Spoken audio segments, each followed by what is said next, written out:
Toc toc, réveillez-vous, shalom. Eh bien, nous sommes hymne spirituel matinal. Merci de nous recevoir chez vous encore une fois au travers de cette vidéo, mes amis. Ensemble, nous sommes bien préparés pour faire quoi? Pour hisser le drapeau Jésus-Christ. Alléluia, alléluia. Nouveau jour, nouvelle vie, nouvelles opportunités. Et pour vous et pour moi, qui dit Amen? Et quand tu dis Amen, tu t'amasses les bénédictions, les opportunités d'aujourd'hui. À chaque jour suffit sa peine. Dieu a prévu des bénédictions. Il a prévu des opportunités pour toi aujourd'hui, ma soeur, mon frère. Tu es en train de sortir de ta maison ce matin. Tu sors béni. Tu sors avec la faveur. Tu sors avec les pronostics du succès et de la réussite au nom de Jésus-Christ. Wow! Celebrate Jesus. Celebrate mes amis. Nous célébrons le Seigneur. Je sais que vous allez bien. Quelle joie de toujours nous réveiller et savoir que nous allons vous retrouver au travers de cette vidéo. À tous ceux qui sont en train de s'abonner, nous disons merci. Merci, que Dieu vous bénisse. Un petit geste de votre part, mais pour nous, ça compte beaucoup, chers bien-aimés frères et sœurs. Et toi qui ne cesses de partager cette émission, que Dieu te bénisse. Il y a un frère et une sœur qui ne s'est pas encore abonné. Aujourd'hui, c'est ton tour. Merci de liker aussi. 2026, année de profondeur, c'est une année onésime. La profondeur nous a tellement marqué 2 ans. Alors là, nous sommes en train de parler de onésime. Alléluia. L'année de mon utilité. Dieu soit loué. Et nous sommes en train de parler de quelques principes de l'utilité, mes amis. Et comme principe, nous sommes en train de parler de la bravoure. La bravoure, et le Saint-Esprit nous a inspiré qu'avant de parler de la bravoure, nous puissions étayer, nous puissions essayer un peu de montrer ce que la bravoure n'est pas. Alors, serrez vos ceintures. Celebrate Jesus, celebrate. Nous y allons ensemble avec vous pour le message de ce matin. On acclame le Seigneur et le Saint-Esprit de Dieu.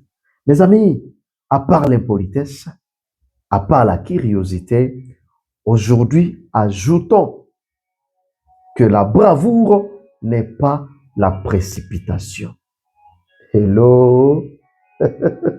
La bravoure ou le courage n'est pas la précipitation, mes amis. Par précipitation, nous sous-attend une brusquerie. Là, nous essayons un peu de définir la précipitation avant d'aller vif, vraiment. Alléluia. C'est-à-dire, par précipitation, on sous-attend une brusquerie quelconque. On attend un empressement, c'est-à-dire un empressement. Vous pouvez même parler d'une rapidité. C'est ce qu'on appelle la précipitation, la rapidité, la brusquerie. Alléluia.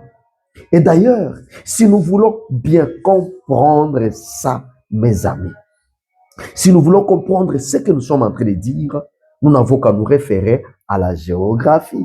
À tout le monde qui réussissait la géo à l'école secondaire, soyez bénis, je vous salue. Parce qu'il y en a ceux-là aussi qui ne comprenaient rien. Mais j'étais quand même parmi ceux qui réussissaient la géo, n'est-ce pas? Alors, des collègues peuvent témoigner, les gens avec qui on a été à l'école. Alléluia. Alors, nous devons nous référer à la géographie pour comprendre la précipitation. Et la géographie, quand la géographie parle de la précipitation, sous-attend la pluie. Donc, quand la géographie dit pluie, parle de la précipitation. Alléluia. Et vous savez avec quelle soudaineté, vous savez avec quelle rapidité la pluie nous tombe dessus, n'est-ce pas? Vous savez comment est-ce que la pluie nous tombe dessus avec une brusquerie, avec une rapidité, avec une force, mes amis, n'est-ce pas? C'est-à-dire que quand la pluie vient, elle ne tient pas compte du fait que vous ne soyez pas encore rentré à la maison. Ça m'a toujours fait mal jusqu'aujourd'hui que la pluie me trouve loin de la maison. Vers le soir, vous comptez rentrer à la maison et la pluie vous attrape là-bas. Ça brise la morale. Alléluia. La pluie ne va pas tenir compte que tu n'es pas encore arrivé à la maison. Elle te tombe dessus t'arrêtes là où tu étais encore en ville, tu étais encore au marché. Elle n'entend pas que tu sois arrivé au lieu de travail. La pluie peut tomber, tu n'es pas encore au lieu de travail, elle te tombe dessus. Alléluia. Tu es encore en train d'aller à l'école. Et là, quand on était encore on étudiait et qu'il pleuvait, là, on avait tendance à prolonger le sommeil, on tirait encore le drap. On dit, continue madame la pluie, continue madame la pluie. Il ne faut pas que tu t'arrêtes avant 10 heures. Ne faites pas semblant, vous le faisiez comme moi. Il arrivait que la pluie s'arrête vite avant 10 heures. Et là, vous avez moins de chances de rester à la maison. Maman va vous tomber dessus. Réveille-toi, tu dois aller à l'école. La pluie ne tient pas compte que tu dois aller à l'école, elle tombe. La pluie ne tient pas compte que toi, cher ingénieur, tu as, je ne sais pas, tu as les bétons à couler. La pluie n'attend pas. Tu as les bétons à couler, elle ne va pas attendre. Par exemple, tu viens d'étaler tes habits maintenant, là, tu t'attends au soleil pour sécher les habits. La pluie ne t'entend pas, elle tombe avec une rapidité. Avec beaucoup d'autres exemples que vous pouvez donner, mes amis. Alléluia. Nous sommes en train d'avancer, mes amis. Bref, qu'est-ce que nous disons souvent lorsque la pluie est tombée, nous est tombée dessus brusquement? Nous disons que la pluie nous a détruit la journée. La pluie nous a bousillé la journée.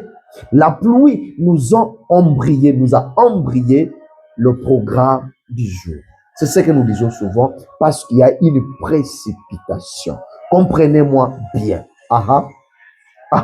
Alors, par précipitation, nous comprenons donc qu'il y a l'idée de se pointer à un endroit, il y a l'idée d'entrer ou bien de se retrouver à un moment où l'on n'était pas attendu vraiment. C'est-à-dire qu'il y a l'idée, vous vous retrouvez dans un endroit ou bien au moment où vous n'étiez pas vraiment attendu. La précipitation, c'est se retrouver en train de faire ce que l'on n'était pas censé faire. Est-ce que quelqu'un m'attend?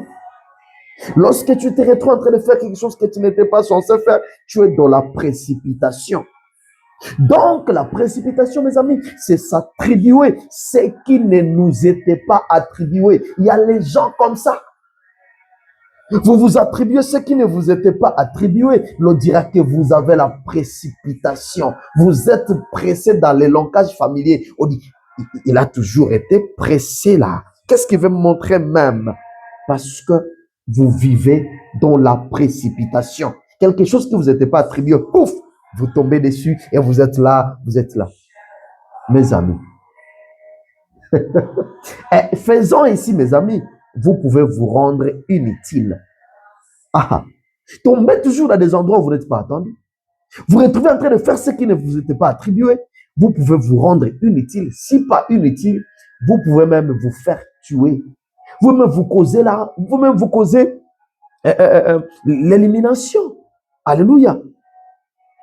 Pouvez vous causer l'élimination parce que vous êtes dans la précipitation.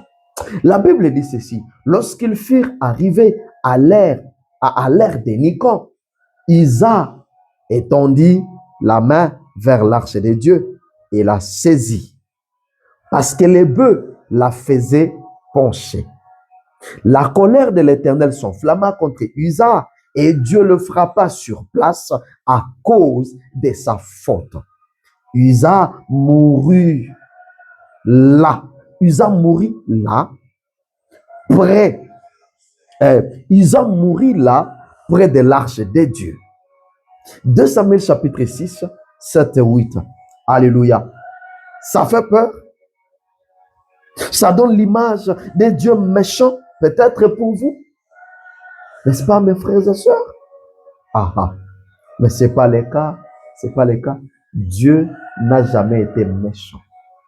Plutôt, Dieu, il a corrigé la précipitation de monsieur Uza. Alléluia. Dieu n'a jamais été méchant. Mais faisons ici, Dieu a corrigé la précipitation de monsieur Uza. Waouh. En regardant, mes amis, est-ce que Uza a commis une faute? Est-ce qu'il a mal fait? En regardant comme ça, il n'a pas mal fait. Mais si, il a mal fait parce qu'il a agi dans la précipitation. Alléluia. Avançons. Il y a combien de frères Isa? Il y a combien de sœurs Isa parmi nous aujourd'hui? Vous voyez la personne toujours précipitée dans des choses. Tu es toujours la personne la plus précipitée partout, partout, partout, partout. Il y a combien de sœurs, il y a combien de frères? Toujours vite à répondre là où vous n'étiez pas censé même répondre. Sœur Isa, frère Isa. Un frère toujours occupé à faire ce qui n'était pas sa tâche. Vous vous occupez pour beaucoup, alors que ce n'était pas votre tâche. Vous êtes dans la précipitation, mes chers frères et sœurs. Waouh! Et quand vous essayez de leur dire, vous approchez un frère comme ça, une sœur comme ça, la sœur va vous dire, ah ben, nous sommes les braves. Je suis une sœur courageuse. Je suis un frère courageux. Ne sais-tu pas que la vie appartient aux courageux? Ne sais-tu pas que la vie appartient aux braves? Ok, cher brave, cher courageux, Usa, après cet acte de précipitation, a-t-il encore la vie? C'est ce que nous venons de lire. Usa, a-t-il encore la vie? Vous pouvez répondre à cette question. La précipitation n'est pas le courage. Est-ce que les jeunes adolescents sont en train de me suivre? La précipitation n'est pas le courage. Apprenons aussi à attendre. Apprenons aussi à attendre. Apprenons aussi à patienter. Et d'ailleurs, la patience est parmi les fruits de l'esprit. Est-ce qu'une sœur peut me suivre? Est-ce qu'un frère peut me suivre? Apprenons aussi à patienter. Apprenons aussi à attendre. C'est pour notre bien.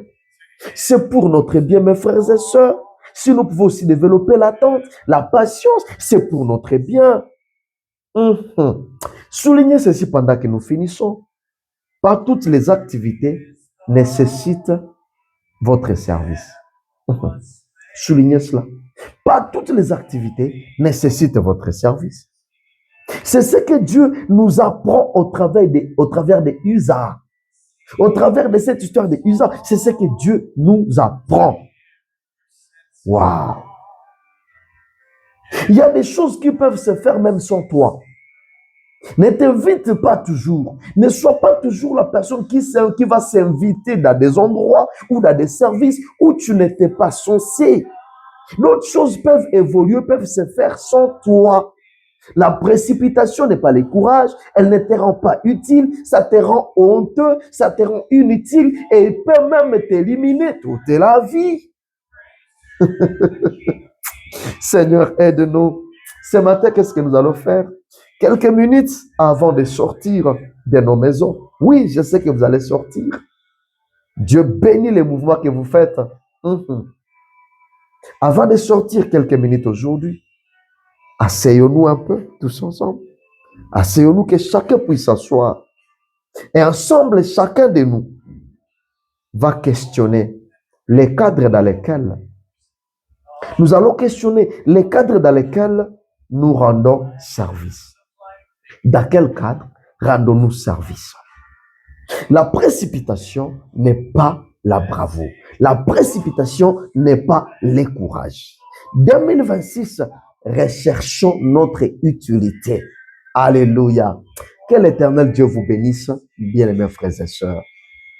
Je vous aime bien et je prie que l'Éternel Dieu, qui veut que nous soyons utiles, vous bénisse abondamment dans le nom de Jésus-Christ. Bye bye.